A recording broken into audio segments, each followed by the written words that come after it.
수습된 것 같습니다. 베냐민 자손이 다 이제 자기의 이제 남아 있는 600명이 피난 갔던 도망갔던 600명이 이제 400명, 200명 아내를 얻어 가지고 자기 기업으로 돌아가서 거기에서 성읍들을 건축하고 거기에 다시금 거주하는 삶, 기업을 이어가는 삶. 기업이 무엇입니까? 하나님이 주신 땅입니다. 하나님이 주신 땅에서 이제 농사를 지으며 그곳에서 하나님께서 부어주시는 은혜를 따라서 살아가는 삶으로 베냐민 지파가 돌아갔다, 그렇게 이야기하고 있습니다. 그리고 24절에는 그 베냐민이 돌아가자 이스라엘 자손들도 모였던, 소집했던 전쟁에 이제 함께했던 이스라엘 자손들도 그곳에서 각기 자기의 지파, 자기의 가족으로 돌아갔다, 그렇게 이야기하고 있습니다. 이제 평화의 시대가 온 것 같습니다. 각기 그곳에서 나와서 자기의 기업으로 돌아갔다, 이제 하나님의 약속으로 돌아간 것처럼 그렇게 보입니다.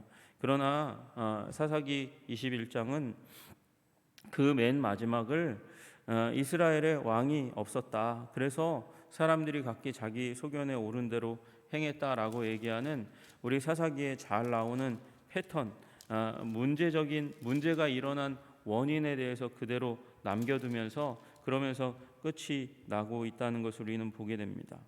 우리 이상하게도 부록으로 나와 있는 17장에 이 말씀이 이스라엘의 왕이 없었다, 이 부분이 4번이나 이제 반복되는 것을 우리는 보게 됩니다. 17장 6절에 그때에는 이스라엘의 왕이 없으므로 사람마다 자기 소견에 오른 대로 행하였더라, 그렇게 이야기하고 있고, 18장 1절에 그때에 이스라엘의 왕이 없었고, 또 19장 1절에 이스라엘의 왕이 없을 그때라고 이야기하고, 그리고 21장 맨 마지막에 또 다시금 이스라엘의 왕이 없었다 뿐만 아니라 각기 자기 소견에 오른 대로 행했다라고 얘기하면서 무엇이요? 비극의 씨앗이 계속해서 남아있다, 평화롭게 돌아간 것이 아니라 비극의 씨앗이 여전히 남아있다, 이렇게 이야기하고 있는 것을 보게 됩니다.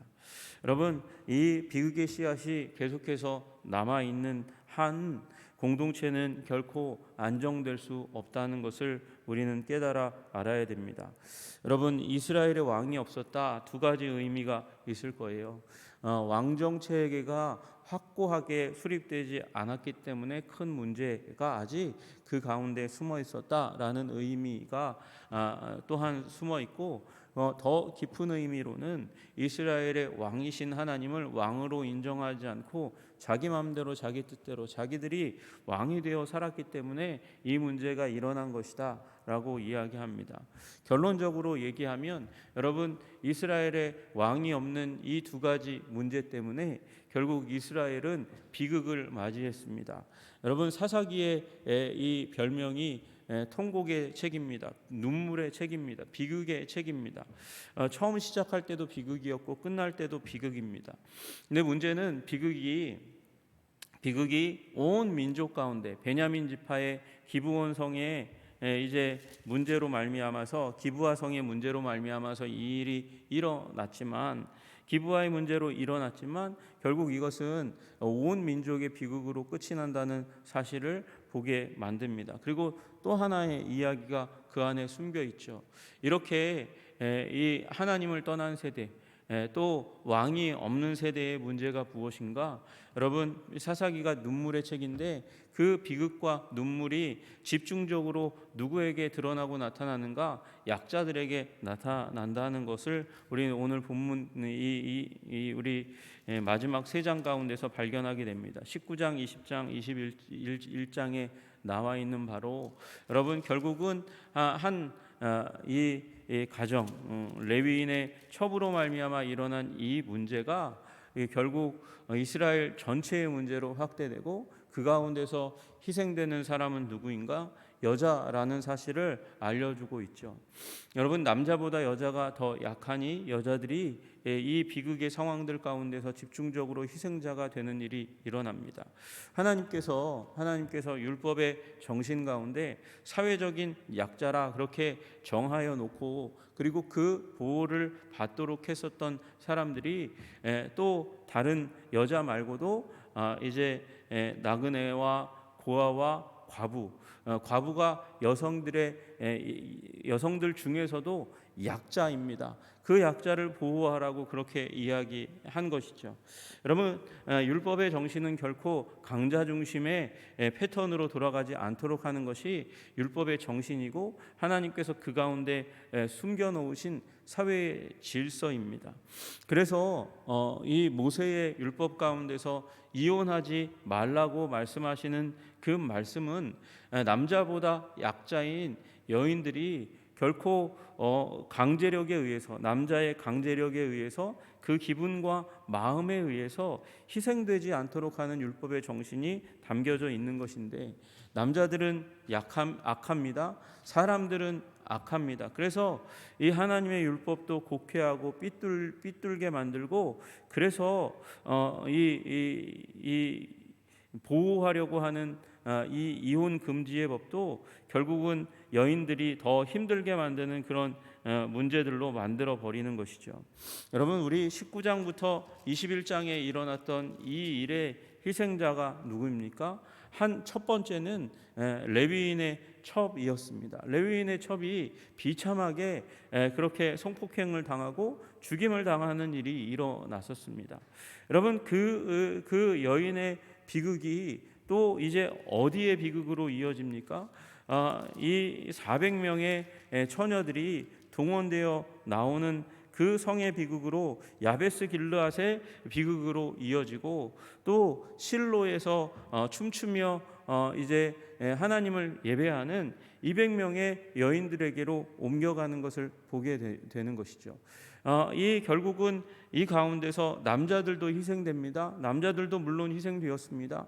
이 전쟁 가운데 동원되어 가지고, 그래서 죽임당하고 죽이는 일들 가운데 남자들이 희생되었습니다.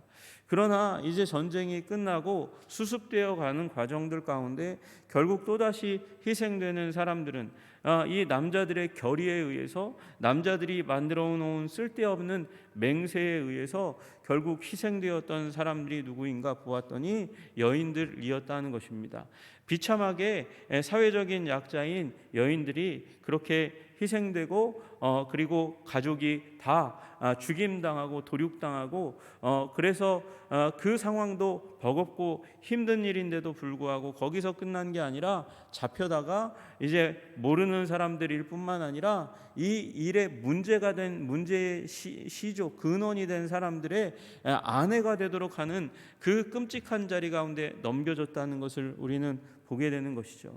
예배자, 춤추며 하나님을 예배하고 여호와를 예배하고 여호와의 절기 가운데 예배하고 높여드리려는 이 여인 예배자들을, 숭고한 여인 예배자들을 납치해다가 이제 베냐민에 남아있는 사람들의 아내로 삼았다는 것이에요. 그래서 여인들이 이 전쟁을 수습하는 과정들 가운데 다시금 희생되는 일들이 일어나게 됩니다. 여러분, 이것이 사사기의 비극입니다. 강자들의 패턴에 의해서 돌아갑니다. 그래서 약자들이 희생됩니다. 그리고 강자들도 결코 그 사회 가운데서 안전할 수 없다는 것을 보여주는 것이죠. 여러분, 왜 이렇게 되었습니까? 실리가 문제입니다. 실리만이 문제가 되었기 때문에 실리가 문제가 되는 것입니다. 여러분, 이 일에 이 19장부터 21장까지의 문제들, 이 상황들 가운데서 결국 문제가 되었던 것은 기브아 주민들이고, 그리고 베냐민 사람들입니다. 여러분, 우리 이 베냐민과 기브아가 왜 이 하나님 앞에서 또 이스라엘 백성들 앞에서 이렇게도 무모하게 전쟁을 수행합니까? 말이 안 되는 거잖아요. 사실은 12지파 가운데 한 지파인 이 베냐민이 나머지 11지파를 대항해서 전투를 벌인다는 것 자체가 굉장히 무모한 일 아니겠습니까? 숫자적으로 열세잖아요. 그런데 왜 이렇게 되었습니까? 기브아의 지도자들이 자신들의 아들들을 보호하려고 하는 무모한 이 무모한 마음들이 있음과 동시에 거기에는 교만의 마음이 있었기 때문이에요. 어떤 교만의 마음이 있었을까요?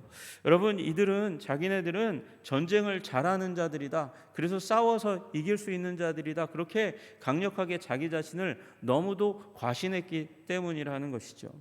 여러분, 우리가 이미 사사기를 보았지만 그 가운데 우리 왼손잡이 이야기를 했었던 적이 있습니다. 왼손잡이 에훗에 대해서 말씀을 드렸습니다. 그 왼손잡이 에훗의 지파가 어디입니까? 베냐민 지파입니다. 제가 왼손잡이 에훗에 대해서 말씀드릴 때 그가 오른손이 장애를 입어서 그래서 왼손을 쓸 수밖에 없는 그런 사람으로 많이들 설명하는데, 오히려 그것보다는 왼손잡이로 오른손을 묶고 왼손을 훈련시키는 일들을 통해서 전쟁에 특화된 사람일 가능성이 많다, 그렇게 말씀을 드렸어요. 여러분, 그리고 이 기브아에서 나왔던 그 700명은 왼손잡이였습니다.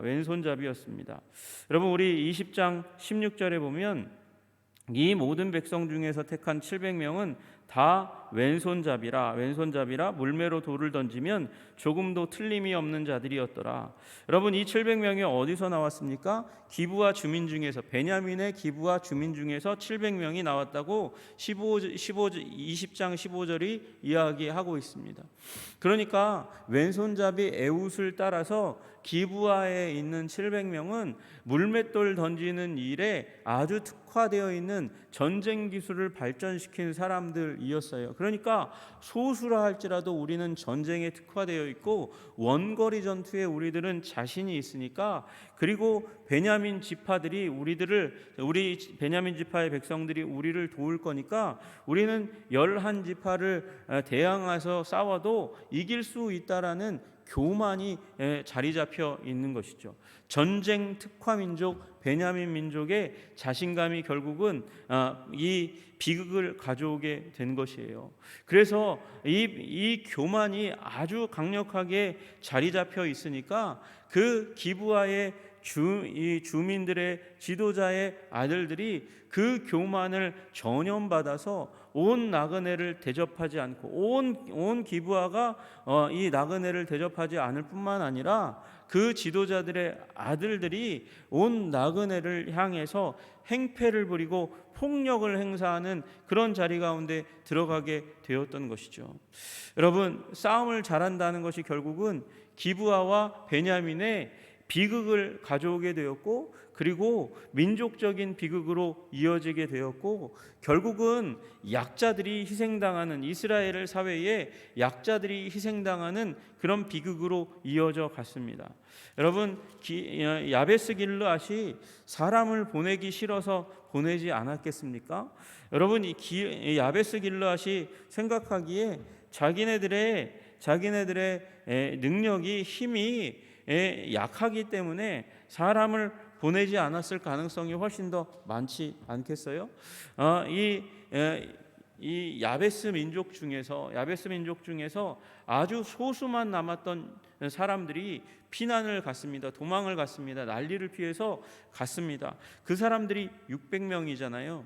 여러분, 그런데 길르앗 야베스를 쳤더니, 길르앗 야베스의 사람들을 다 죽였더니 처녀들만 400명이 되었습니다. 길르앗 야베스는 그만큼 큰 성이 아니라는 것을 의미하는 것이죠. 힘없는 연약한 성이라는 것을 의미하는 것입니다. 연약한 성이, 힘없는 성이 다시금 피해를 입고 희생을 당했습니다. 그래서 또다시 그 땅에 처녀들이 희생당하는 일들이 일어나게 된 것이죠. 여러분, 우리 강자들이 지배하는 땅 가운데서는 약자들이 희생됩니다. 약자들이 더 많이 고통을 당하고 아픔을 당하는 일들이 일어납니다. 그러나 하나님의 진리가 드러나고 하나님의 백성이 하나님의 말씀 가운데 조명을 받고 회개하고 갱신하게 되면 일어나는 일이 무엇입니까? 약자들을 향하여 자비와 긍휼을 베풀고 그들에게 손을 내밀고 일으키는 일들이 일어났습니다. 그것이 기독교의 역사였습니다. 기독교가 들어간 곳마다 그 하나님의 말씀의 각성이 이어지게 되면 노예 제도를 악한 것으로 여기는 사람들이 일어나고 그들에 의해서 노예 해방 운동이 일어나고 인권이 개선되는 일들이 일어나게 되는 것이죠. 그리고 우리나라에 그렇게 복음이 들어왔을 때 이름도 제대로 갖추지 못했던 어린 아이들을 향해서 방정환 선생님이 그 선두에 서면서 어린 아이들, 새끼들이라는 말을 쓰는 대신에 어른과 구별되는, 그러나 존중받을 자들이라는 의미로 어린이라는 이름을 붙여주고 그 날을 굉장히 중요하게, 그들을 섬기는 날을 만드는, 어린이날을 만드는 일들이 일어나게 되었습니다. 여러분, 세종대왕이 결국 우리나라, 우리 민족 가운데서 중요한 인물로 그렇게 자림하게 되는 이유 중에 하나가 무엇이겠습니까? 훈민정음을 그렇게 반포해서 이 땅에 연약한 사람들이라 할지라도 문자를 쓰고 문자를 써서 자신의 문제들을 피력할 수 있도록, 의사를 나타낼 수 있도록 하는 한글을 만들었기 때문이 아니겠습니까? 양반 중심으로 돌아가는 세상, 한자만 쓰는 유식한 힘 있는 양반들만이 이 세도를 부릴 수 있는 세상 가운데서 많이 배우지 않은 사람들도 자기의 생각과 말을 담아서 표현할 수 있는 문자를 만들어 준 것, 약자를 향한 마음이, 약한 백성들을 향한 마음이 그를 위대한 왕으로 남게 만들었습니다. 성군이 되도록 만들었습니다. 여러분, 그러므로 우리가 위대한 시대를 맞이하려면 결국 약자들을 향한 사랑의 마음과 배려의 마음이 일어나야 하는 것이죠. 여러분, 베냐민의 이름이 되게 재밌는 이름입니다. 오른손의 아들이라는 뜻입니다. 그런데 오른손의 아들 베냐민이 전쟁에 이기기 위해서 왼손 전투가들을 만들기 시작하면서 교만해졌고, 그 교만이 나는 강하다, 나는 힘이 있다 라고 얘기하는 그 베냐민 사람들, 특별히 기브아 사람들에 의해서 이스라엘의 비극이 이어지게 되었습니다. 여러분, 강하다고 여기면 비극이 오는 것입니다. 강하다고 여기면 하나님을 의지하지 않고, 하나님의 뜻을 따르지 않고, 형제들의 시선을 의지하지 않고, 그래서 결국 행패를 부리게 되어 있는 것이죠. 여러분, 우리 약자가 되시기를 주님의 이름으로 축복합니다. 하나님 앞에서, 그리고 사람들 앞에서 연약한 자로, 자기의 의견을 최고로 여기지 않고 하나님의 뜻을 최고로 여기고 하나님께 묻는, 하나님을 왕으로 여기는 존재들이 되어 가시기를 주님의 이름으로 축복합니다. 그래야 우리가 사는 것입니다. 우리가 비로소 힘을 얻고 하나님의 뜻대로 살아갈 수 있는 것입니다. 그리고 약자들도 희생되지 않는 삶을 살아갈 수 있는 것입니다. 우리 한성교회가 성령 충만한 교회가 되고 한국교회가 성령 충만한 한국교회가 될 수 있도록 위해서 기도하고, 말미암아 이 땅 가운데 상처 입은 자들을 섬길 수 있는 자들이 섬길 수 있는 하나님의 교회가 되게 하여 주시옵소서. 그렇게 기도하시는 여러분들이 되시기를 주님의 이름으로 축복합니다. 누가 상처받은 자들을 회복시킬 수 있습니까? 내가 상처받은 자로 자기 자신을 여기고, 그러나 하나님의 은혜로 말미암아 상처를 치유받은 자, 그래서 상처를 여전히 품고 있어서 나는 연약한 자라고, 작은 자라고, 죄인이라고 여김에도 불구하고 하나님의 은혜를 힘입어서 세상의 약자들을 섬기려 하는 자들을 통해서 세상은 변화되는 것입니다. 하나님의 은혜를 힘입는 하나님의 사람들 다 되시기를 주님의 이름으로 축복합니다. 내가 약자라는 사실을, 하나님 없이는 우리는 비극으로 인생이 끝날 수밖에 없는 존재인데, 하나님이 우리를 구원해 주심으로 말미암아 내가 비로소 은혜 받고 힘 있는 자가 되었다 믿고 이 땅의 약자들을 향해서 나아가는 자들이 진정한 하나님 나라의 강자라는 믿음을 가지고 살아감으로 말미암아 약자들이 배려받고 존중받는 세상을 만들어가는 우리 한성교회 모든 성도님들 다 되시기를 주님의 이름으로 축복합니다. 그래야 우리 가정 가운데 비극이 재현되지 않습니다. 우리 교회 가운데 비극이 떠나가는 일들이 우리 한국 사회가 더욱더 성숙한 사회가 될 줄로 믿습니다. 기도하겠습니다. 하나님 아버지, 이스라엘의 왕이 없음으로 말미암아 일어난 일이 무엇입니까? 하나님이 약자들이 희생되는 일이었습니다. 여인들이 희생되었고 더 큰 규모로 여인들이 아픔과 고통을 겪게 되는 일들이 일어나게 되었습니다. 왜 이 일이 일어났습니까?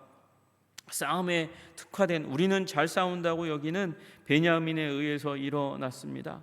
하나님 우리를 불쌍히 여겨주셔서 우리에게 가진 것이 많다고, 힘이 많다고, 권력이 많다고 휘두르는 사람들에 의해서 결국은 이 땅이 더럽혀지고 있고 하나님 약한 자들이 더 눈물을 흘리는 세상이 되어버리고 말았습니다. 하나님 이 땅 가운데 해방 이후에 주님 이 땅 가운데 힘 있는 사람들이 너무 많아지니 아버지 상처받는 사람들도 더 많아지는 일들이 일어나게 되었습니다. 이 땅을 긍휼히 여겨주시고 불쌍히 여겨주셔서 하나님 아버지 예수 그리스도 안에서 그 상처를 치유받은 사람들, 하나님 자기 자신을 약자로 여기고 하나님 세상의 약자를 돌볼 수 있는 교회를 통해서 하나님 이 땅에 아버지 상처받은 자들이 회복을 얻고 은혜를 얻고 하나님의 아버지 사랑을 힘입는 일들이 일어날 수 있도록 주님 우리를 붙잡아 주시고 인도하여 주시옵소서. 교회의 은혜를 다시금 허락해 주셔서 이 땅의 약자들이 사랑을 받고 회복되는 일들이 일어나게 하시기를 간절히 소원하며 예수님 이름 받들어 기도드리옵나이다. 아멘.